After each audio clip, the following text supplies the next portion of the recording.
വായനയുടെ പ്രാധാന്യം വിളിച്ചോതി വീണ്ടും ഒരു വായനാ ദിനം.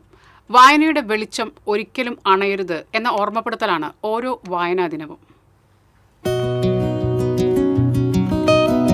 മഷിയുടെ മണിനിറഞ്ഞ വായനശാലകൾ, കൈമാറിക്കൊണ്ടിരുന്ന കഥാപുസ്തകങ്ങൾ, വായിച്ചു തീർക്കാനുള്ള ആകാംക്ഷയിൽ ഉറക്കം പോലും മറന്നിരുന്ന സായാഹ്നങ്ങൾ, ഇവയെല്ലാം ഇന്നൊരു മധുരസ്മരണയായി മനസ്സിൽ തെളിയുന്നു. വിഖ്യാത സാഹിത്യകാരൻ PN പണിക്കരുടെ സ്മരണാർത്ഥമാണ് നാം വായനാ ദിനം ആചരിക്കുന്നത്. മലയാള സാഹിത്യത്തിന് അടിത്തറ പാകിയത് PN പണിക്കരുടെ ഗ്രന്ഥശാല പ്രസ്ഥാനമാണ്. ഗ്രന്ഥശാലയില്ലാത്ത ഒരു ഗ്രാമവും കേരളത്തിൽ ഉണ്ടാവരുതെന്ന് PN ആഗ്രഹിച്ചു. 1926 ജന്മനാട്ടിൽ സനാതനധർമ്മം എന്ന ഗ്രന്ഥശാല സ്ഥാപിച്ചാണ് വായനയാത്ര തുടങ്ങിയത്. വായിച്ചു വളരുക, ചിന്തിച്ച് വിവേകം നേടുക എന്ന അദ്ദേഹത്തിന്റെ സന്ദേശം ഇന്നും ലക്ഷക്കണക്കിന് വായനക്കാർക്ക് പ്രചോദനമാണ്. വായിച്ചാലും വളരും, വായിച്ചില്ലെങ്കിലും വളരും, വായിച്ചാൽ വിളയും, വായിച്ചില്ലെങ്കിൽ വളയും.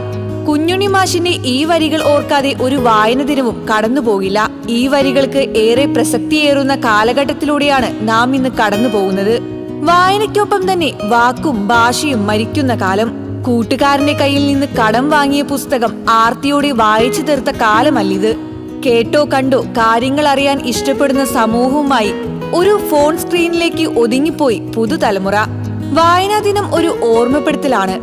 പുസ്തകങ്ങളിലേക്ക് മടങ്ങി വരാൻ, അക്ഷരങ്ങളോട് കൂട്ടുകൂടാൻ, അറിവിന്റെ പ്രകാശം ജീവിതത്തിലേക്ക് ക്ഷണിക്കാൻ. News desk TCV.